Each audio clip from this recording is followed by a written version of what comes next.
we didn't have deadlines. Yeah. So you were like, no, take your time, do it right. But do it right is what you have to underscore, because WhatsApp has this philosophy of no rolling back features. I was literally telling my husband that, I'm definitely not getting this job, but whatever. And I said that, and I think within a few hours, I received an email saying that, hey, we would like for you to join WhatsApp. And I was just over the moon. We always had this thing that if you have to explain your product, if you have to do user education, your product is not ready to ship.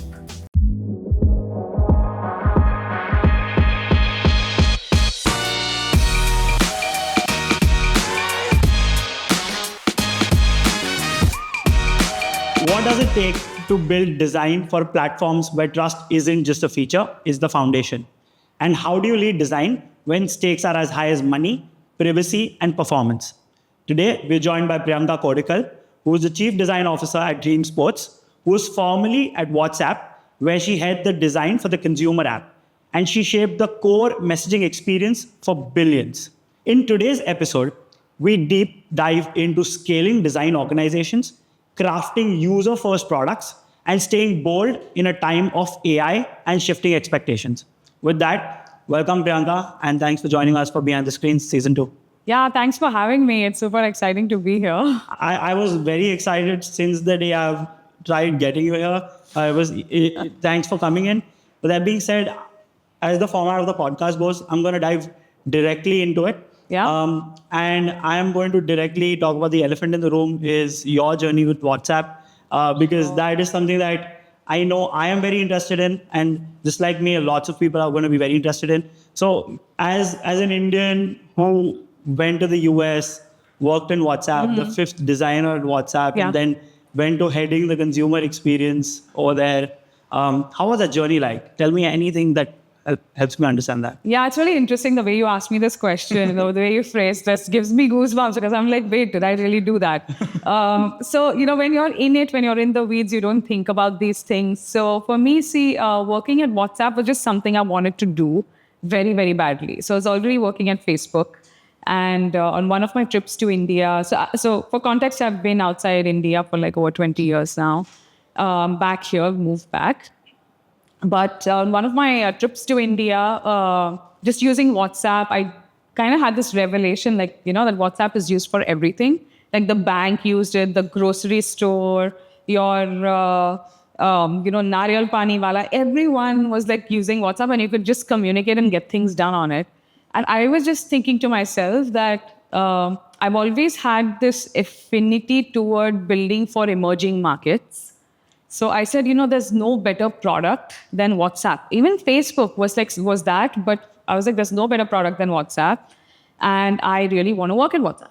So when I went back, I convinced my Facebook manager. I said, hey, I'd really like to work at WhatsApp. I don't know if they have a role. Like, you think I could do an internal transfer? And he said, oh, try and find out. And at that time, one designer I knew from Facebook had just moved to WhatsApp. So I asked him, I said, hey, are you guys interviewing? Like, can I interview for a job? And he said, well, maybe, I don't know. Then they were like, yeah, maybe we'll get one more designer. Yeah. So I ended up doing the interview. And I remember in the interview, I told one of the founders, Brian Acton, I said, look, I want to work at WhatsApp. I badly want this job. I'll do anything you want as long as it's design. I said, I am not going to be precious and say, I will only do this type of design. I said, anything related to design, I'm good. Yeah. Okay. And then I didn't hear back from them for a long time. And I was so sure. I was literally telling my husband that, I'm definitely not getting this job, but whatever. And I said that. And I think within a few hours, I received an email saying that, hey, we would like for you to join WhatsApp. And I was just over the moon.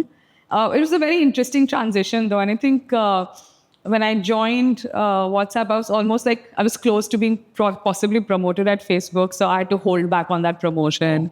I had to really prove myself over, because the bar was so different and so high.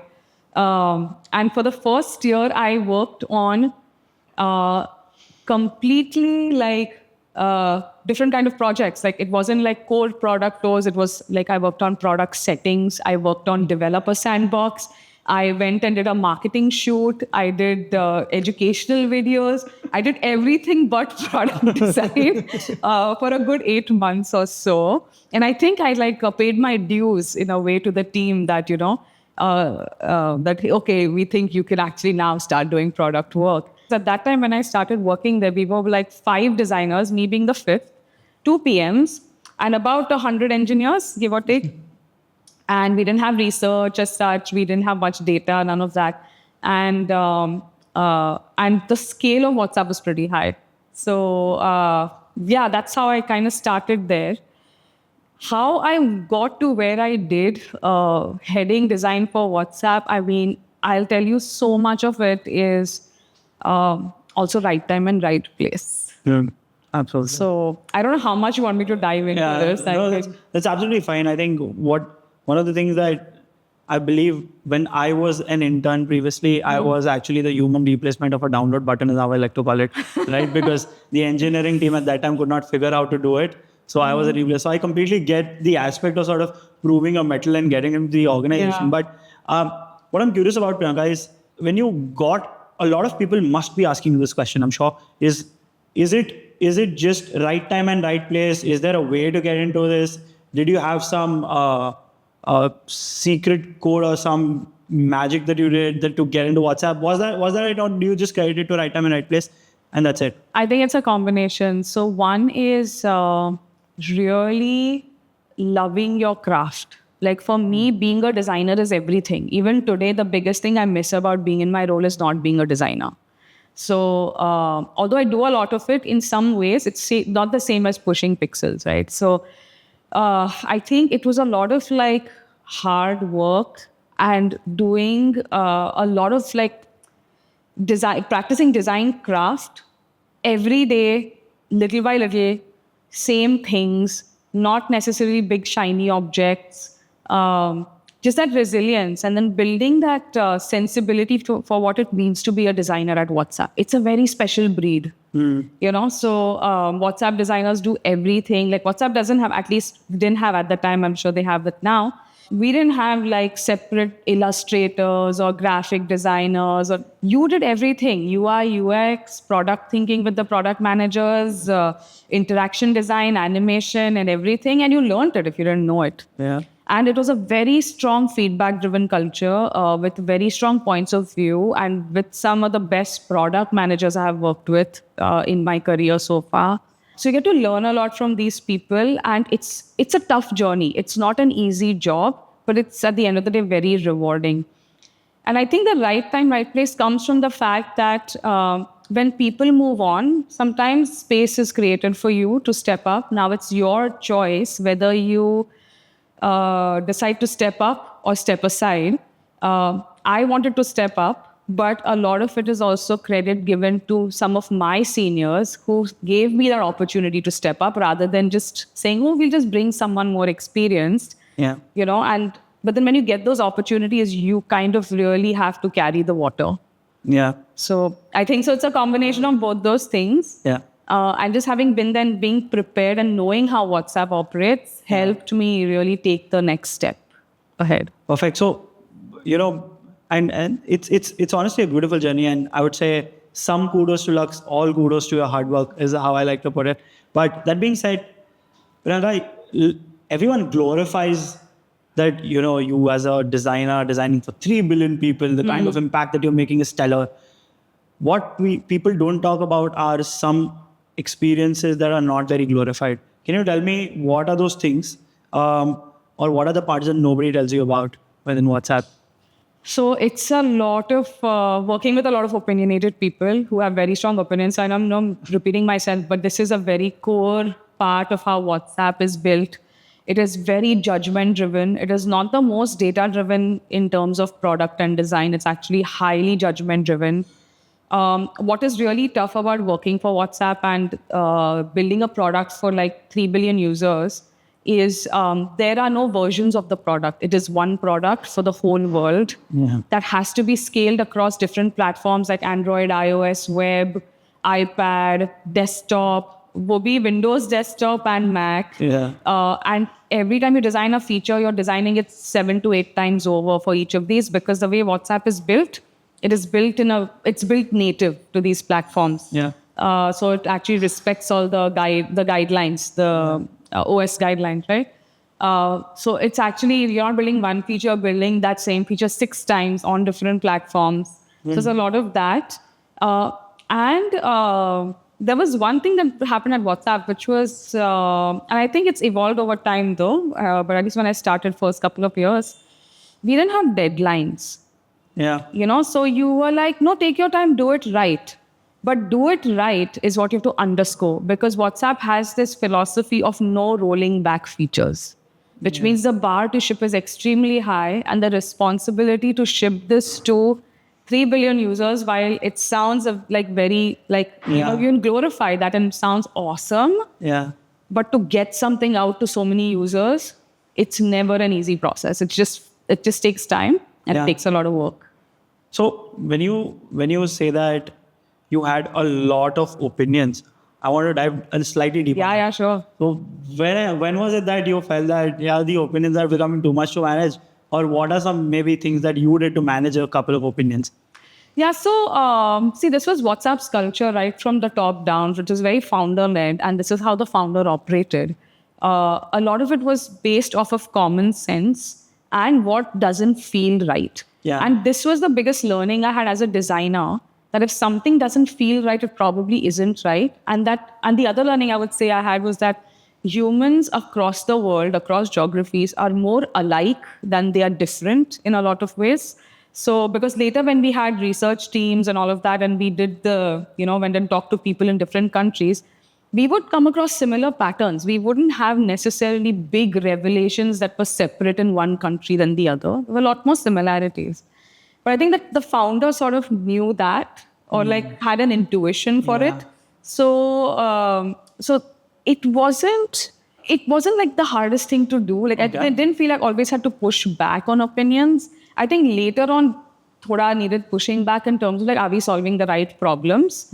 But when it came to actually what we are shipping and the quality and all of that, we always had this thing that, if your product isn't, if you have to explain your product, if you have to do user education, your product is not ready to ship.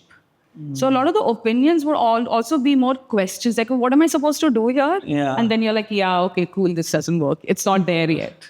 So we would take it to that level. So at WhatsApp, one of the things we did a lot was we really split the hairs on details. So one time a designer, a coworker of mine who was at WhatsApp for a very long time, she gave me some feedback on some icon I was doing. And she said, just make this 5% smaller. I was like, what will 5% smaller do? But I said, chalo, theek hai, I'll try it. It made a huge difference. How? So you make it a little bit smaller. Optically, everything was perfectly aligned, even though this was a little bit smaller. And that's what it felt right. So it's all so much of WhatsApp is designed on feeling and patterns and like learning from those things, which makes it super intangible to design. And that's why even now, like a lot of people, when I got the job at WhatsApp, people are like, 5 designers, what do you guys do at WhatsApp? Now when I say no, it's like times many that now. It's same question. Why do you need so many designers at WhatsApp? So it's one of those. That's actually one of my questions. I'm sure. But that being said, Prerna, just touching on this one more time, is when you say intuition was a foundation of the way we work more than just some processes or a certain research that came into the picture. How do you define intuition as a group? Because it was not just one person's intuition, right? When you become a larger team, you cannot map whose intuition is right, but a data point you can map. So how would you tackle a problem where someone's intuition says something and someone's intuition says something else, like in cases like that? Yeah, that's a good question, actually. I think we started running into that as the team started to grow. And then it became like whose voice is stronger.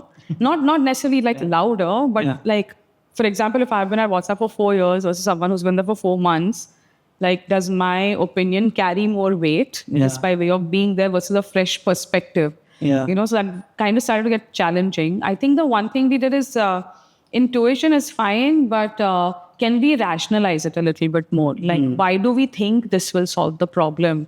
And how can we validate that? So that's when like research came into play a little bit more. See, when you're a smaller team, it's really easy to just sort of get on the same page and move on. Yeah.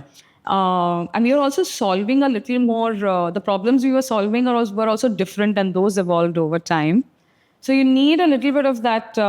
See, some of it is judgment call. The others is just like trying to understand how people around you perceive it. Then we just started showing it to non-designers on the team and saying, hey, what do you think? Like, what do you think you should be doing here, you know? And sometimes we'd just say like, no, we think this works. Let's just go with this. Like someone with the, you know. Yeah, with a gut. Yeah. I mean, yeah, it's a little bit of that. But I think what's happened at a place like WhatsApp is because we also conduct all our internal comms on WhatsApp. So in that product, day in and day out, you start to understand the nuances of what's working and what isn't. Yeah. Fair enough. For example, when we were doing, we wanted to we wanted to update, like modernize our WhatsApp thing. We called it a UI refresh because redesign scares people. Yeah. So we called it a UI refresh, and we said, a bunch of WhatsApp elements are looking dated. Let's actually refresh some of these things. Something as simple as the photo cropping used to be a square, if you remember. Then it went into a rectangle, like typically respecting the proportions you have, like the ratios for your photo. But we would still crop it a little bit. Okay. Now you can argue, what's the big deal? I'm anyway going to tap on the photo if I want to see it. Yeah. But in your square crop, you are losing a lot of information from the photo. Now, in this crop, you're actually not losing so much information. So if someone really wants to see it, they'll tap on it. On the square crop, you always have to tap on it to see what am I losing in the photo. So there's a very small nuance, but it improved the user experience significantly, because what we heard from people is, oh, cool, now we can just scroll. We don't have to keep tapping in and out of photos unless we really want to go in and see it. Wow. So it's a very small thing, but It's always about smaller things. It was all about smaller things, but very intuition, gut, Yes. critical decisions. Yes, and now this, you have to do it on every platform. Yeah. So then that takes that's the grunt work of like scaling the design up. Got it. But I want to follow this with my next question, which is something we've already discussed. Sure. And so many designers, what do you do with it? What do you do with it? This is such a simple product when you look at it, at least from a consumer's perspective. And I'm sure everyone feels like that. What are so many designers doing then? See, the simplest products are the hardest to build and design for, right? Like, Very well said. So I think you just need people it's a lot of execution work. So it's not a lot of process. Actually, WhatsApp is one of the places that had no process when I started working there. It was all like get together, work it out, get it done, good to go, kind of a thing. So a lot of it is like sweating the details, to be honest, a lot of it, and doing all the micro animations, doing all these things, micro things, scaling the product across different platforms. Now, this is only for consumer. Now, you have all these big areas like voice, like your calling. On calling, let's say we wanted to redesign, there was we had group calls. We wanted to redesign the way group calls felt. Okay. And that took a lot of work. And WhatsApp designers do a heck of prototyping. There's a lot of that. So it's a very execution-focused work culture. And then now, and this is only consumer, then you now have WhatsApp Business, you have WhatsApp Integrity, you have a bunch of projects that WhatsApp does with Meta, Then there's also like the developer side of things. There's all these APIs. Then WhatsApp does a lot of custom integrations for certain businesses. So this is how you end up having a larger team.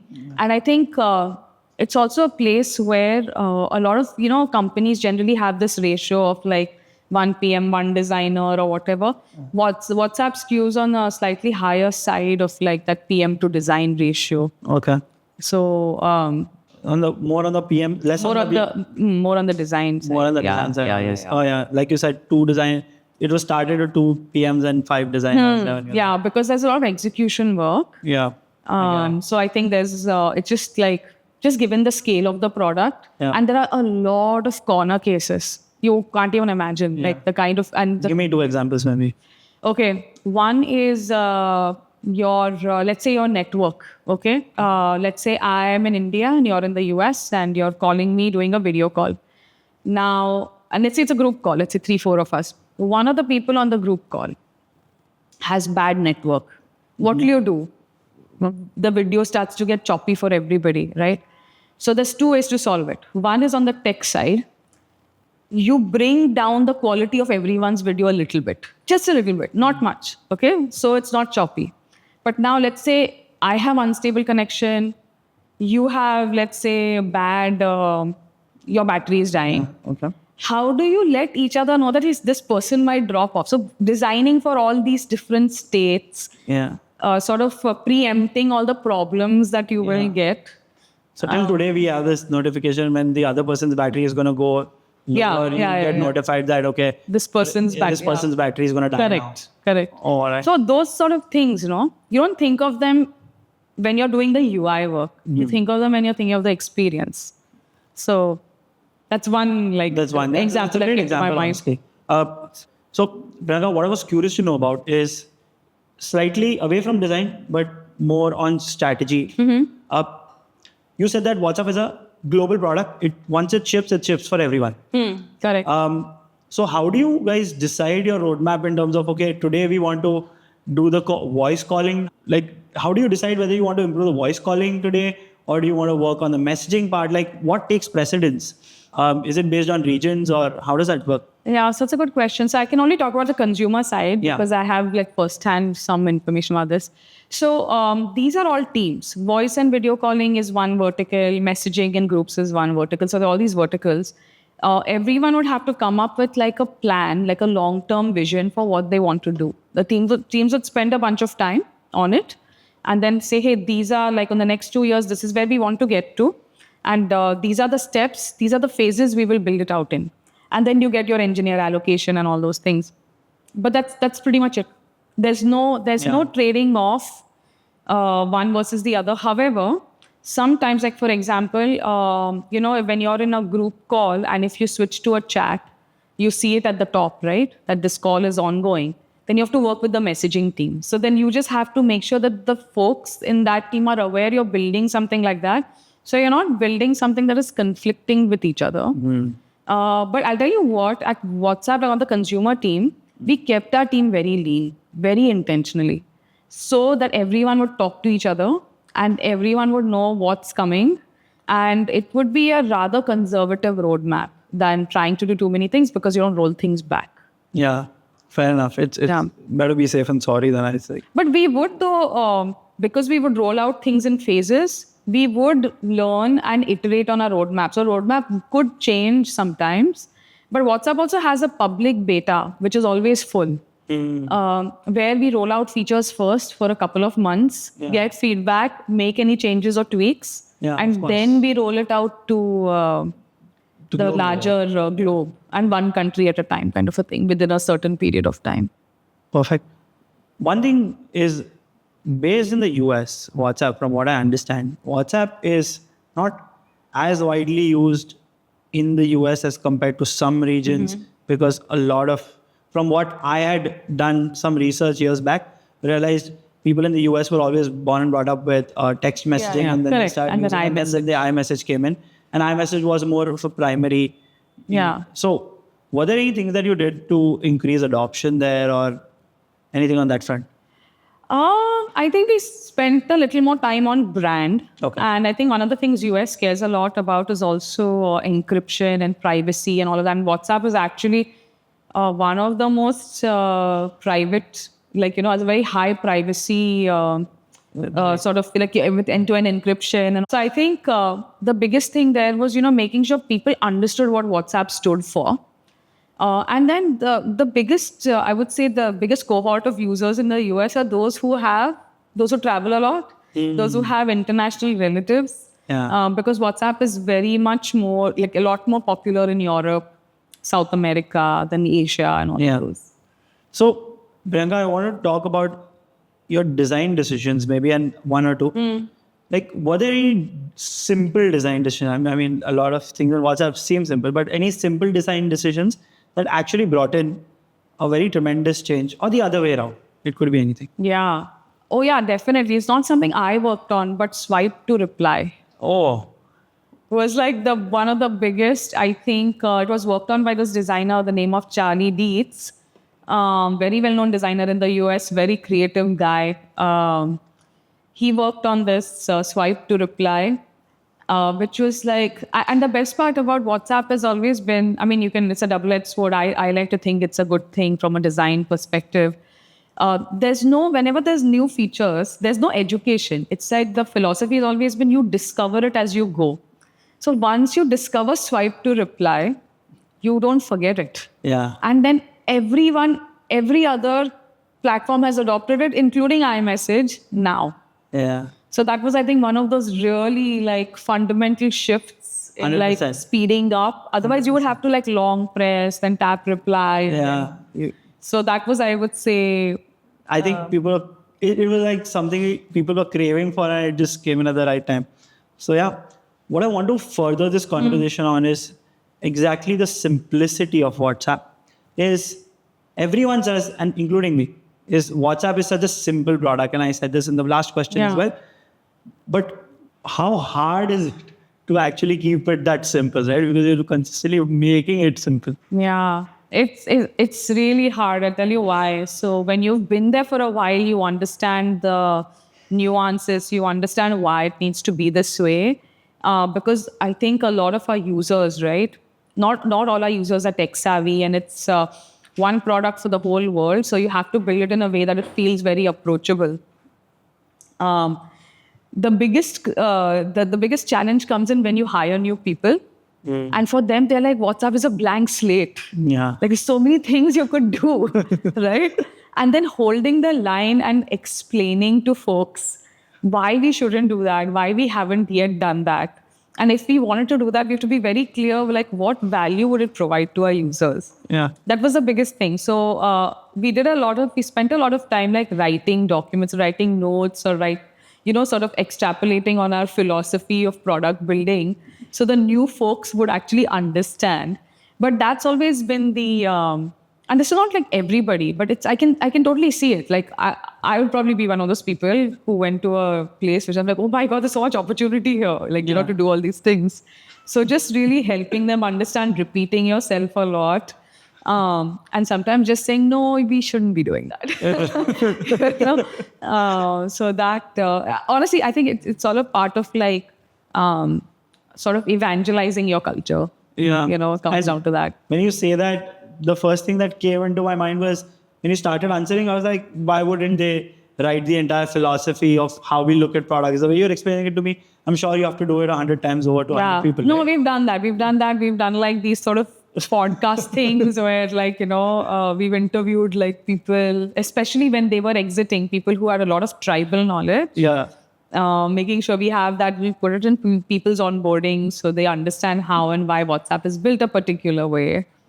So was there any resistance? Like, wouldn't people resist that? Okay, everyone wants to one day you always feel like, I'm tired of doing all these simple things. I want to do something very innovative, and then that, catches up to you. So how do you? Yeah, I think everyone goes through that. I think even if you've been there for a long time, you kind of go through it for a little bit. And you push on it. Like you try to do more innovative things, but you try to do them in a way that's WhatsAppy, is what we would call it. Like, this doesn't feel WhatsAppy. Like, if you put a lot of tool tips and all these things, everyone be like, hey, here's a brand new feature. That's like not a WhatsAppy thing. Yeah. So we would do it. Like, there are like bunch of things today. If you see in the app, like there is channels, there is communities. All of these things are supposed to be for that. I mean, status is a very good example of like doing stories in a very WhatsAppy fashion. And the reason for doing it the way it's done is WhatsApp is a very casual messaging app. So we didn't want it to be like Instagram. So WhatsApp stories is, one of those products where people just feel like, if I can send a WhatsApp message, I can put a WhatsApp story. It doesn't feel like, I have to go curate it, I have to put the right photo. That's why it has a very limited set of filters. It has like a lot of limitations. Yeah. Now you see, you likely don't use it. Yeah. Yeah, I hardly use it. but in certain pockets of the world, My it's mother loves used it. tremendously. So it's one of those products which is not something that has like 100% user base adoption, but where it is adopted, the adoption is very strong. So at one point, this data's out of this, definitely out of date for now, but WhatsApp stories was larger than all other stories products combined, just by the sheer scale. Scale of it. Yeah. Wow. So, it's, Yeah, so it is, and I get there it are a lot when you of these like counterintuitive things in WhatsApp. Yeah, I fully get it when you say you have to make it WhatsAppy, sort of like something that is not too much, but it's not extremely simplified. Like there's this Yeah. balance maybe, and it's just me getting something out of what you were saying. But that being said, we spoke a lot about WhatsApp. Yeah. Okay. Let's come back to India now, right? Mm-hmm. So from all global to all desi, you're back here. You've been in the US for 2 decades. Yes. I want to understand when you came to India and when you started your work as Chief Design Officer at Dream Sports, what were a couple of things in India that you had to unlearn immediately, obviously apart from the traffic? Oh, yeah, sure. When I made my move back, one of the things I really wanted to do was work at an Indian company.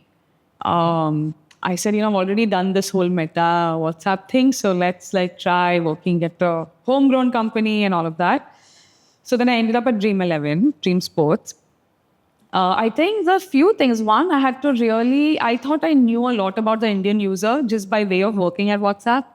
And I had a reality check pretty fast what users really care about in India. Yeah. So I had to like sort of reset that, a little bit. I'm like, just because someone uses WhatsApp, not every product is WhatsApp, and the expectations are very different from every product, and what users also care about. Also, one interesting thing for me was like product loyalty. I feel here users are more drawn to like things like offers and discounts versus being like, why would I choose A versus B? Yeah. It's not because of A has a better user experience. Sure, if all things being equal, I'll go with A. Yeah. But if B gives me a better discount, I'll jump through that extra hoop Yeah. to get that discount, right? For sure. So that was one revelation. Second thing was really just this was probably relearning for me, was just like the cultural differences in working in the US versus here. Yeah. So that took some time. I had to kind of like reorient myself a little bit and also figure out like where to push and where to adapt. Now there are things my boss said to me, when you come here, like it'll be good for you to bring a lot of your learnings with you. So obviously I will bring them with me. Now, do they always work here? They don't. So there were things I would like push for, and I'm like, no, actually it doesn't make sense in this context at all. So so you adapt a little bit more. And then where you really feel like you can push for certain things, you push for that. When was the time, I'm curious to know now, did you ever feel like, hey, you know what, when you are, let's say, implementing a certain feature or a certain design decision, you realize, no, this is very USA types, I can't do this in India. Do you ever feel like that when you are building something? Just curiosity. Yeah, for sure. So when we do these benchmarking things, right? When we do like, let's say, doing a mood board for a feature, looking at some visuals and we'll try something different.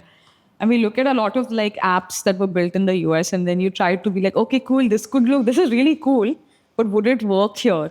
So it doesn't, right? So I think one thing we've tried to do is really be mindful of what are the types of products our user base uses here.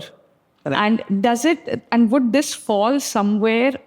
I mean, it should be better than those, but it shouldn't be very different. So that keeping that principle of familiarity is really important. But yeah, there is a temptation. I think generally as designers, you want to do clean, beautiful things. But it doesn't always work for your end user because they're conditioned differently. Yeah. So somewhere, regardless of the region you're in, somewhere always trying to use familiarity within that region's products more so than trying to benchmark other global experiences. Yeah, for sure. So I think that this is one principle I've held fairly hard at Dream Sports also. And I think I'll continue to do it in my career, is this fresh but familiar. Like we went through a redesign of our home screen on Dream 11, like after many, many years. And we explored a lot of cool things. The team actually explored a lot of really cool things, but some of those would just feel very foreign to our user base. So like, how do you like then rein it in, still keep the creativity quotient without losing that Losing that familiar edge? familiarity. And that takes a lot of time. Yeah. You know, you have to really keep like chipping away. Yeah, till you get it right. Like you'll have to really sit on it, think deeper and deeper. Yep. But I get it. So Priyanka, I want to get a little bit deeper into your leadership experiences. You've head the consumer team at WhatsApp, and now you're leading the design team at Dream Spots, which is very radically different. Yeah. Completely different. Firstly, before I even get to leadership, it makes me. I'm actually very curious. Like, what makes you really feel like home at Dream 11 and Dream Sports? Like, why do you even choose to do this? Because they're very different. You would have told me I worked in another chat-based company or something relevant to the US-based market. Why sports tech in India? Yeah, see, there's a couple of reasons, okay? Like when I decided to move back to India, I started talking to a lot of companies and founders and all of that. Dream 11, Dream Sports was not even on my radar, okay? But what happened is I somehow got in touch with them and ended up having a conversation with the founder. I think from all the people I talked to, he was the one who had the most clarity on what he would want from me as a design leader. So this stage in my career also, I'm not looking to like go build cool features. I really want to have an impact on the business. I want to have an impact on the team. And he had a very clear sense of why he wanted someone in design right at the top and what he expected from design as a function and where he saw design could go and it's not there yet.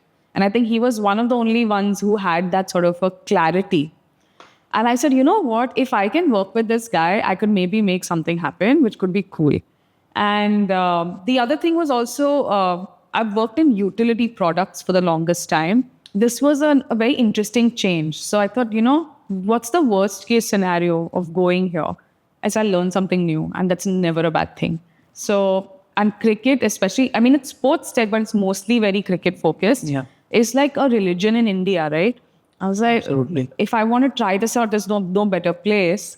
So I remember telling Harsh that I will maybe try you out for a year because this is a very new area for me. I have no idea what to expect. And it's been over 2 years and it's been a great ride so far. So honestly, the people I work with are just amazing. The team is great. So I feel right at home. That's brilliant. I think there's no better way to start the Indian journey, honestly. Yeah, absolutely. That being said, to write on your leadership experience, right? You said that you missed being a designer sometimes. And what I want to talk about, when it comes to design leadership, what are some leadership decisions that you took as a leader and not as a designer? Because that's a completely different ballgame, right? Yeah, so gosh, there's so many, and some of them have been good, some of them have been bad. So I think one of the biggest things as a leader I've done is really have a principled approach to hiring, making sure we hire the right people for the job, not worrying too much about people's pedigree, really focusing on like what they can bring to the table and how coachable they are, versus looking at like glorified resumes and things like that. That took a bit of work. So when I came here to Dream Sports also, I just sort of revamped the entire system of how we hire, how we interview. And also, I'm a strong believer that people who are, let's say if you're hiring other leaders, people who are going to report to that leader must be in their interview process. So they should be able to have a say in like, is this a person they would want to work for? So, or work with rather. So we've done some of those changes. The other stuff is more like really pushing on more on the product side, really understanding why you're doing something. Because what's happened now is there's so many tools and there's so much curiosity in the design community, which is great. For like, let's try this tool, let's try that tool, and let's like, let's do some cool stuff.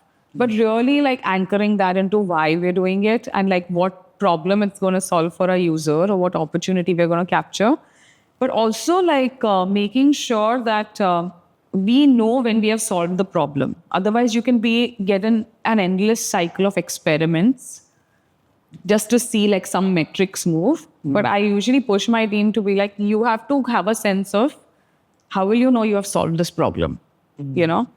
So sort of getting them completely problem focused Yes. than just design focused. Yeah, absolutely. All right. So you spoke about the word coachable, and you said that you would hire a person who's coachable more than glorified resumes. How do you know or judge if the person or a senior designer is actually coachable or not? How do you judge that? It's a good question. So generally so when I do like these culture rounds with these candidates, I usually try to understand if this person has a growth mindset or a fixed mindset. So if someone has a growth mindset, and that's usually demonstrated by curiosity, how they think about products, and the self-awareness also, where they are, they know where, because I always ask like, what is something you want to get better at? If they have a good answer for it, or any answer for it, that's a good sign for me. Yeah. So these nuances help you kind of, you just thread them together and you're like, okay, this person might actually be coachable. And in terms of craft, let's say they're not there yet, but the way they talk about other products where they can really highlight the taste, the visual craft of it or how well it's designed, gives you a sense that they have it in their head. They just have to practice more. Can we create that opportunity for them? Got it. So is hard work one of those factors you judge it based on that or not? I think hard work is hard to judge. I don't know how you can judge on that. I actually am more interested in understanding how much they practice. So for me, design is an art. So, I mean, the way we do it today, you can say it's an art and a science. But at the end of the day, it is like, to me, it's not very different from like singing or dancing. If you stop practicing, you will lose the craft. So I feel that today, like my biggest FOMO being a design leader for so long is that if I take long breaks and don't practice enough, I will lose it. And that's the thing that keeps me up at night. That is actually a problem. How are you going to solve it? I'm curious now. I just make the time and do it. So one of the things I did at WhatsApp and I try to do here also, here I've not done it enough, is I always have one IC project that I work on. Here I've been doing in bits and pieces, but I tell these guys, like my team, the best meetings I have are one where we sit together and figure out, do design reviews and whiteboard out solutions or like try things. And I just usually preface those meetings with, in this meeting, think of me as a designer who's trying to help you and not someone who's pulling rank. So you can fully disagree with what I do. Yeah. But just let me have a moment to do some whiteboarding. Just keeps me in your group that you are like to be there for some time. I'm one of you. Yeah. So so I think that's how I try to make sure I'm not getting rusty on that front. All right. Okay. Prag, I'll take you, steal your moment away for a little bit where you Sure. felt that you were a designer. It was beautiful to know that. That being said, now you are largely part of more boardroom meetings, larger meetings with product folks, marketing, engineering, I'm sure. Yeah. So when there is a design question that comes to the table, especially in these meetings with senior folks, when do you know that when someone brings up a right point, how do you know when to fight for a decision and when to let it go? So, see, one of the tenets, especially here at Dream Sports, we have in our culture is being user first.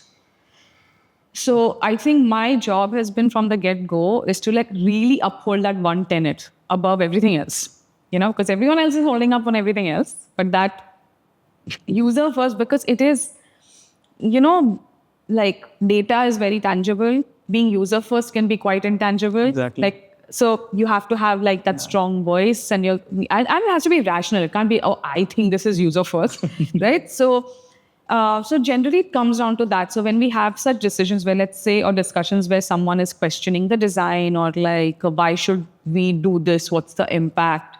It's usually a conversation around why we want to do this. So putting forth the data points on why we think we should be doing this.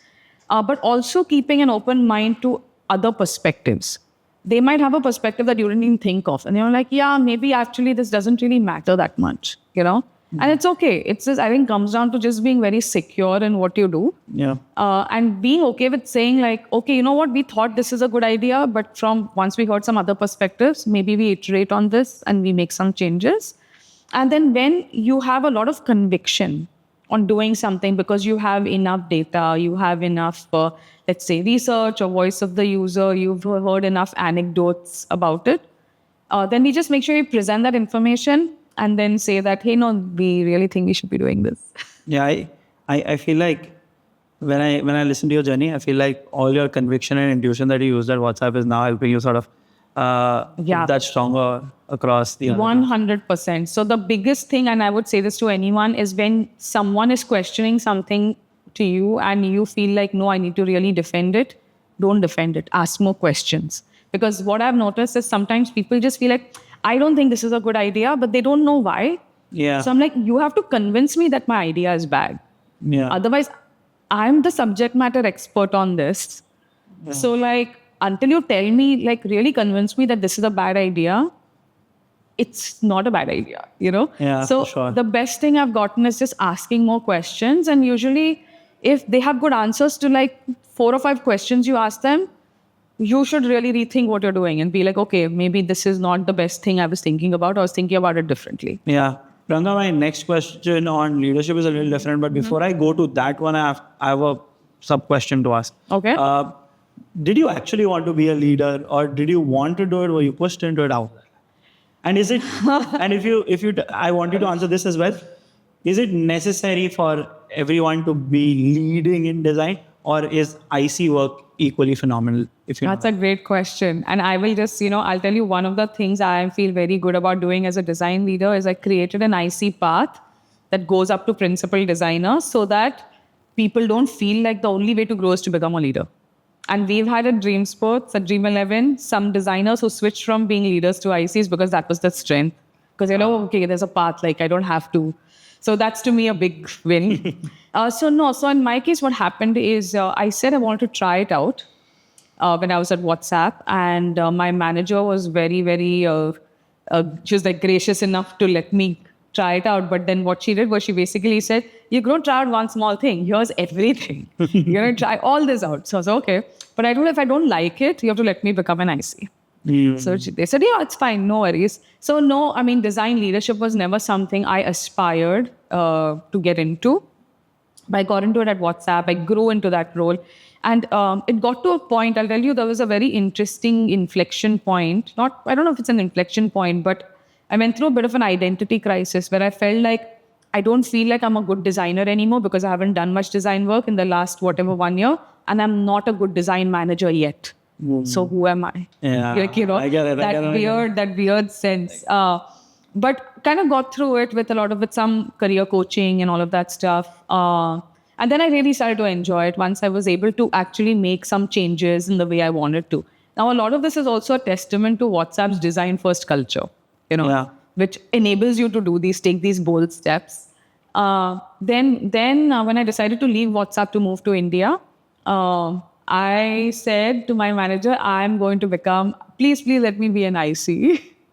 So I was like this director level IC for a couple of months. Yeah. So I got to do some hands-on work throughout that. But then when I was looking at opportunities in India, there really weren't any that were like senior IC kind of a thing. They tend to be more on the leadership side.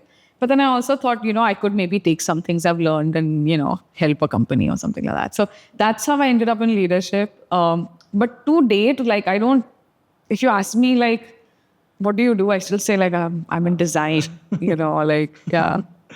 So and this question is more so for senior product designers or leads who are aspiring to be design leaders, that tell me some parts of design leadership that they should be aware of, which are slightly darker. And when I say darker, something that you should be aware of before you get into this or choose this as your career trajectory. Yeah, it's really interesting. So these conversations keep happening.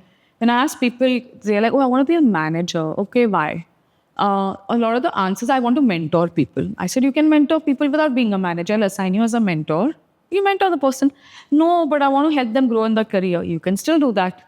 Usually don't have a sense of like, I'm like, you have to tell me if you think you want the title, you know? And sometimes a lot of it is that, and it's just how the society is conditioned, I guess, whatever. But I think there are a lot of things.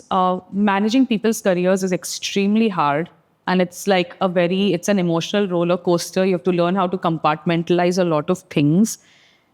Being a manager can be quite a thankless job on certain days because, it's like people are expecting you to help them grow and do everything for you. And that's actually not how it works. Having hard conversations, rejecting the work, that is one. But also then fighting on the other side for your team, for your people, for visibility of certain functions.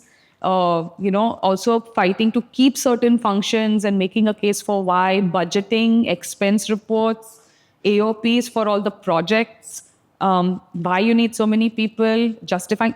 These are all the things that no one sees. Yeah.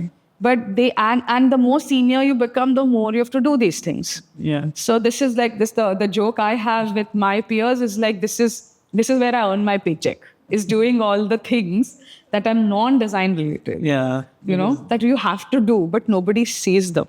Yeah, for sure. And nobody anticipates all of these things before you even get there. But I'm sure while you were doing this and you got into design leadership, you've made a few mistakes. And I want to know maybe a few mistakes you made that actually helped you be better. Or not. This is tough. Or not be better is also okay. Just made mistakes. Yeah, so I think sometimes, so many of them, right? Let me see what comes top of mind. I think one is not looking at design as a part of product is one mistake I've made. And it's probably early days early days of management where I was like, no, design's got it and all of that. But actually, and I heard this a lot, design reports to products, not a good idea. I'm like, no, there's nothing wrong with that. It's as long as values are shared. Yeah. So like, that was one thing where I felt like design is separate from product. Actually not. It's two sides of the same coin. Yeah. The two things cannot be separate. So I think that was one. And then just learning from it. The second thing was a lot of it was in like people management. So didn't know how to do it.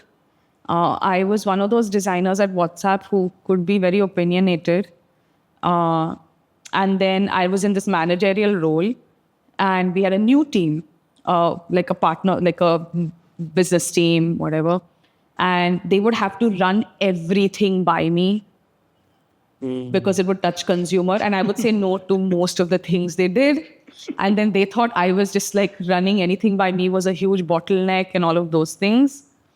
So I think like making sure that you don't hold a high bar, scale the values, but don't bottleneck, And sometimes you have to, but that should be an exception, not the rule. In my case, this was more like everyone thought, because I got this feedback. My manager said, everyone thinks taking your feedback is always binding and they can never get past it. Like you have to like it, otherwise they don't. The problems of building conviction. So I think, I mean, those two are like top of mind. I may have overcorrected in some areas also, which I'm also working on. I just see as a reality, leadership is a journey. There's never an end to it. There's always new things you learn and, you fail at. Even at Dream Sports, like I own certain product areas at Dream Sports. That's a whole new learning for me. I want to get to that exactly. Okay. So now that we're on it, I want to exactly ask this question that what are some things that you do as someone who has designed at Dream Sports or Dream 11 that no other product company has to think about? So here I actually own product charters. So they tend to be product charters like home, a couple new areas that are slightly more skewed toward user experience, more so than revenue. So even things like trust, customer experience, all of these charters, like I'm like the sponsor for those charters. So So I sit in on I try to understand the roadmaps, make sure there's the right problems they're solving, any sort of AOPs for these things I get involved in. So this is a new thing for me, learning this stuff. But this is the beauty of being in a smaller company, right? You get exposure, you get to wear many hats. And you forget about it. When you're in the larger company, you just are very, very functionally focused. So this has been really cool. But then as a CXO, I do a lot of other things, which I don't think which even I didn't think I would do, but it's been amazing. Like, company policies, sort of how we incentivize people, budgets, all of these sort of conversations I'm in. And then I try to do a bunch of things for for women on the team and stuff like that. I care about that a lot. I would like to see more women in leadership. So some of those things. But there's several other women actually at the company who do a lot more than I do in this area. But so I've been doing some of a bunch of these things as well. So since now that we're talking about women in leadership, and this was an interesting take of what you want to do, so I'm catching you just on that. So I'm going to talk about design first and then women in leadership in general. What do you think that women as designers are a lot better at or bring to the table that men probably don't? I don't know if men don't bring this to the table, but I feel like women get discounted a lot just because people feel like women have familial responsibilities and other things in addition to work. And there's usually some sort of a perception sometimes that, if I hire a woman into this role, especially if it's a very senior role or something like that, I don't know, will she be able to do the job? Like you might still hire the person, but that question comes to your head often doesn't come when you're thinking of a guy for this job, right? I actually think women bring a lot of hard work, a lot of so EQ for sure, emotional quotient, but they also bring a lot of resilience, multitasking, all of these things that they have probably been doing as part of their gender, bring a lot of this, and they're highly competent and they're very driven. I think that's the one thing people discount is the drive. So I work with this amazing engineering VP. She has 2 kids, but I have not once seen her not take a call late at night or not be present in a meeting or not put her best foot forward or not stand. There's absolutely no difference between how she operates and another engineering VP that I work with operates. Yeah. So I think there's just too many misconceptions. Yeah. So the question that I have is that there are lots of women who support the cause of having more women in leadership. What's your cause of doing that? So I think it's someone took a chance on me. I owe my career to 2 women who were my managers at WhatsApp, who could have easily found someone else to take the role or someone more experienced. But they've said, okay, if you really want to try it, they probably saw something in me that I didn't see. And they gave me the opportunity, which changed the trajectory of my career completely. So for me, a lot of it is paying it forward. When you see that spark in someone and someone is actually doing the work and is ambitious. For me, it's if a woman is ambitious, I will give her a chance for sure. Because I think sometimes you just don't see that. And a lot of it is because if you look at the leadership landscape, it's heavily male dominated, right? So you always get this feeling that, I could never be there. But then when you see someone else who has made it there, you feel I could be there. And therefore, you lean into your ambitions a little bit more. And then it's just a matter of giving these folks an opportunity to shine, I guess. So do you believe that a lot of it also has to do with motivating and empowering other women to probably be not a role model, but someone to at least look up at that, I could do it, so could you? Yeah, absolutely. So I'll tell you, when I started my career, I was never thinking about these things. I was I just want to do good design and I'm happy taking a mediocre paycheck. 9 to 5, I'll do work. And then I'll just like chill, like whatever. Like, it's the life that you think of. But then once I started working at Facebook, you have people like Sheryl Sandberg. You have people like Fiji Seymour. These folks like just turned this whole thing you have on its head. And you see like, how do they do all these things while managing family, careers, health, work, everything, and they do non-profits and they do other things. And then you're like, if they can do so much, like you start to inspire, like they become an inspiration. Yeah. So that just changes everything. It changed for me. So I'm glad Dishti wants to do a lot of things for women in design. So I'm sure you will have some conversation on that. So Priyanka, I want to ask you, Dream 11 is a sports tech fantasy gaming platform. What are some ethical considerations that you've been able to put as a design leader within that platform? Yeah, that's a good question. So I think, couple of our cultural tenets, that also flow into product decisions are like I was saying earlier, being user first and transparency. Now, we also take that into the product. So I don't think I've had to enforce necessarily ethical decisions, but I had to reinforce them. Okay. Just making sure that we uphold that for everything we do. So thinking of things like responsible play, making sure that is okay. Making sure that we take consent from users wherever needed. And just sort of working on the trust angle. The thing with trust, and there's something I learned at WhatsApp also, it's one of those things that's easiest to lose and the hardest to gain back, right? Or the hardest to earn. So you can have small things you do in your product that just chip away at trust. And you won't even think of it. You say it's a small thing. So making sure that we voice these things anytime we are going in that direction, even with design. Even design can sometimes, like, as you're working on things, like, this is okay. Like, it's sort of clear, but it's not very clear, but it's clear. No, it needs to be very clear. So making sure, so we actually have a pod, like, we work in pod models, like product design. Mm-hmm. We have a pod that is specifically for trust.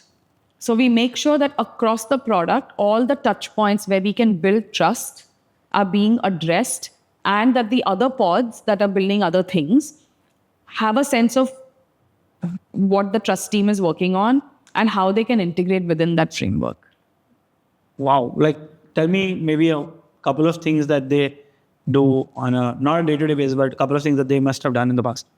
Yeah. So there's a couple of things. So one is we have this winning moments. Okay. When someone wins on Dream 11, we kind of do some celebratory thing where we say, hey, you've won so much, blah, blah, blah, which is cool. But then at the same time, we'll put something in there. Now, there's a very small thing, where because these users get overwhelmed when they win, because they're like, oh God, like, I don't know what to do. What am I supposed to do? So we'll like put something in there that says, hey, make sure you don't share your OTP with anybody. Like, that sort of some sort of messaging. We'll have someone maybe call them. So I also oversee a CX team. So CX and trust work very hand in hand. So they'll have someone like talk to this person. And they're doing more and more and more things here now to make sure that our winners also feel supported in these sort of things, scenarios. So this is where the trust building happens. Then we have something called, we have a winners area in our, in the product. So for example, if you want to see, sometimes you feel like, who is winning? I don't know. Like, is someone really winning? Like, those sort of things.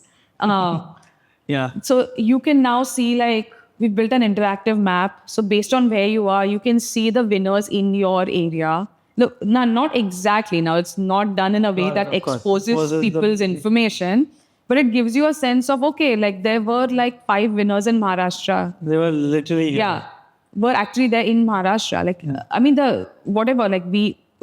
your winner profile is all there, but we don't tell you exact location, but we try to be like, hey, there are people around you who are. So these are all small things you have to keep working on to slowly build that and keep the trust. So I actually think Dream 11 has pretty good trust from its users, but I just don't think you can do enough. You have to keep working on it. Yeah. It's something that you have to keep building, like you rightly said. It's not just a one-time thing. Yeah. And I'm telling you, one small thing that we do wrong will mess it up. Yeah. So you have to constantly like be that broken record and say that, hey, no, this needs to be done better. This needs to be done better. So, and the company allows for that sort of dialogue, which is the best part actually. Then having a team specifically for that sort of talks a lot about the company. But that being said, Priyanka, we've covered your journey at WhatsApp, leadership lessons that you've learned, some the hard way, some the good way. We spoke a little bit about your career at Dream Sports. I want to talk about some takes that you would have for probably senior, mid-senior designers of the community now. Yeah. So the being said, I want to know is that whenever you hired and when you found someone very highly performing, what is that one trait that you find in high performing designers that is consistently there? So I would say it's curiosity. Curiosity to like ask questions, to try different ways of working, and also to like break the current paradigms at every level, whether it is you're a junior designer, mid-level, senior, my level, whatever, it doesn't matter. I would say that is one thing. If you don't have that, then you become complacent. Then you feel like you know what you know and that's it. But now in the age of AI and all of that, if you don't have that, you will like stagnate faster than you can even think about it. Absolutely. And what are probably two other signals that you look for people you would want to hire in your team? Yeah, I think one other one is practice. So if I'm hiring someone at an execution level, I want to see that they really care about the craft and that they have put in the practice. So this is something I've said at some other conversation I had. Which is like, I think of it, and this is totally in hindsight. I think of like the design career in like in thirds, okay, in 3 buckets. So your first sort of, let's say it's a 30-year thing. Your first 10 years, you're actually really building up on the craft side. You're building up on the, becoming a strong designer. So I want to see people saying yes to a lot more things. This is out of your comfort zone, but do you want to do it? Yes. There's something you've never done. Do you want to do it? Yes. Like you should be saying yes a lot more earlier in your career. By then you figure out where your strengths are. Then somewhere in the mid-career, you double down on your strengths a lot more. And you'll be like, okay, this is my strength. I like to work on such products. So therefore, the jobs I work on, the companies I work with, I would like to be in this realm. And then when you move in that, I would say the third stage, it's almost like you have to say no a lot more. Because by then you know what you're good at, where your strengths are, and what you're bad at. And then you know that wasting time on things you can't do well is like, it's just futile. Yeah. And honestly, we all have growth. Like we all have to get better at a lot of things we do. That doesn't mean you stop getting better at these things. But it also doesn't mean like you just do things that, you don't feel like passionate about. Yeah. So I think, and then at that point, you're kind of in that stage of like really dominating the landscape a little bit more because you've like paid your dues, you've had your journey, and you know exactly what you're doing. So is passion not the trait that you look for in the other person? But what you're saying is, if the person practices, then they probably have passion. Yeah, but exactly. So I feel like they go hand in hand. So if you're like not obsessing about it, you're probably not that passionate about it. You're not doing it because it's a career in demand or something like that. I'll flip this question. What are some traits in a designer that actually worry you? So ivory tower designing. Well, what's that? So it's like you're in an ivory tower, you sit in a corner, do your design, get it all done and be like, this is the design. And then when you get feedback, you just like can't take it. Because you're like, I spent so much time doing this, but you don't get any feedback. So I think that worries me. And it worries me less with junior designers because I feel you can coach them a little bit. It really worries me with senior designers who do this. So the more senior the designer, the more I want to understand how they collaborate with their partners and how they take feedback, how they defend their point, and where they take a step back and rethink stuff. So I think that is one thing. The other thing is, I would say, lack of curiosity, basically. Like if they don't know, let's say they use Uber every day. And I ask them, tell me what you like and dislike about Uber. Yeah. And you're like, and they're like, I don't know, it's cool. That's such a non-answer. That means like you're not I want you to tell me like from a designer's point of view, what looks, open the app if you need to. Yeah. Tell me what works for you, what doesn't work for you, what you like about it. Yeah. You know, so if you're using something every day and you're not looking at it from that. So you've never been curious about things around you, probably, or at least things that you like. Yeah. So the Superch is an example, but yeah, just curiosity around you, what's happening, what are the trends in design, like what's going on, like, you know. Point. See, I look for a purist, okay? It's a double-edged sword. You don't always get them. Yeah. But I would like to get all purists. It's just how I am. Yeah, everyone, I think, Priyanka, everyone's fighting the same battle over here. So, okay, one question on AI, and I'm being very straight up with this. Yeah. Like, how are you ensuring that you're not replaceable by AI in the next 5 years? Oh, it can replace me. I'm good with it. Yeah. No, see, I'll tell you what. It's the perspective you take to this, right? So for me, it is. So we are at like the sort of the bottom of the S curve right now. So for me, it's really I'm trying to figure out where can I leverage AI the most, not just in design, but also in like other things, efficiency tasks and all of that, and also where my team can leverage it a lot more. Now, if it replaces me, I also want to understand where it will replace me. Will it replace my creativity? I don't know. I just feel like with the way AI is going, I feel it's going to help me actually execute a lot more. And I'll only be limited by my thinking and creativity. I still have to, I don't know where it'll go, but like every day is a new day with AI. And it's like, it's kind of like a box of chocolates. I don't know. It's actually fun to see how it's evolving. But I'm less worried actually about being replaced. And I'm okay to be replaced. I think I will just change. I will pivot what I'm doing. So it's the same thing. Like when I was a graphic designer earlier in my career and then became a product designer. Yeah. Kind of learned those ropes. So I believe if you have the ability, from what I can draw from your answer is, when you have the ability to figure it out, you will figure it out and you will never sort of start being replaceable in one sense or the other, because you'll figure it out. I mean, if that happens, you'll figure it out what to do next. Yes, that's the plan. So we'll see how it goes. I mean, it's actually a very fascinating era to be a part of, True. See how this. And scary for some, but not for you, sure. But I think it's only scary if you think that, oh, shoot, this has come for my job. But if you think of, oh, great, like this is going to make my job easier, then it's a very different perspective. I'll give you a quick anecdote on this, okay? So we have a research team at Dreamspo. It's been there since 2020. Lots of research been done in the last 5 years, right?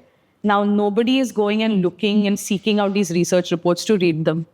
So what the research team did is a couple of the researchers got together and trained a GPT, okay, on this. So now all your research is all there. Like they could easily say, "Arey, fir hamara kya kaam? What is our job?" But they said, "No, we are going to really leverage this and build this out." So now, before we go into doing a lot of like, let's do research for everything, we have this tool we can go to and we can just ask it, "Hey, tell us what are the top 5 problems our power users have today." It tells you everything, and it's all pulling from our research data, some of our quantitative data and all of that. And it's great. And it's actually correct. Fair.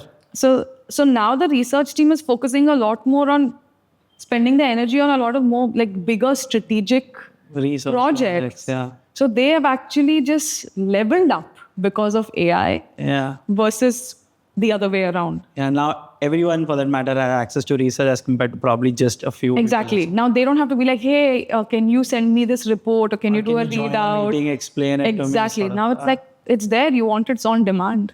Wow. Priyanka, to end the conversation, I'm going to ask you a few questions. Okay. This is what we are calling the chop chop. It's very quick answers that you have to give, either one word or a sentence. Top of mind? Top of mind, whatever you can. All right. So, what's one product that you wished you had designed or built? Instagram. You want WhatsApp, you want Instagram, you want Facebook, you want WhatsApp. What is this? Okay. All right. A creative ritual that you never skip. Asking why? Okay. What's something that you learned outside of design that completely changed your design, the way you thought of design? Ooh, God, this is a hard one. Talking to people, I think. Okay, all right. What's one thing in design that you hate? Hate is a strong word. Too much intellectualization. Okay. What's one thing that your team does not like about you? Bottlenecking them. Is it always necessary to reduce friction in design? Yes. No. If, all No. right. I know the answer to this, but data-led design or instinct-led design? Data informed and instinct led. Oh, okay. All right. That was a intelligent answer. With that being said, thank you so much, Radha, for being. Of course, no, thank you. Really appreciate it. I think this was a fabulous conversation. Such free-flowing thoughts. Really appreciated it. Thanks for coming in. Of course, no, thank you. This was great. I mean, through these conversations, I get to relive a little bit of my design career, and it's really interesting to reflect on it also. So, no, thanks for this opportunity. I really appreciate it. No problem. Of course. Thank you. Cool. Thanks.